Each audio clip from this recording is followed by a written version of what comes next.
The overall goal of the following experiment is to analyze and quantitate 5-methylcytosine and 5-hydroxymethylcytosine within a specific locus of genomic DNA. This is achieved by glucosylating the hydroxyl group of 5-hydroxymethylcytosine, which converts a cleavable MspI site into a non-cleavable site. As a second step, the genomic DNA is digested by the restriction enzymes MspI and HPA2, which utilize their differential methylation sensitivities to identify glucosylated 5-hydroxymethylcytosine sites. Next, PCR is used in order to interrogate the locus. Results are obtained that show the presence of 5-hydroxymethylcytosine in a specific locus. qPCR can be used to quantitate the amount of 5-methylcytosine and 5-hydroxymethylcytosine.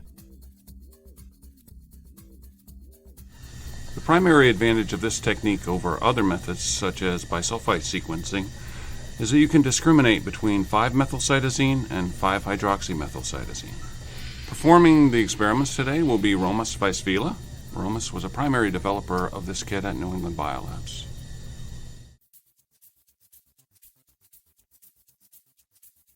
Prior to the start of this protocol, purify the genomic DNA from Balb brain tissue as described in the written procedure.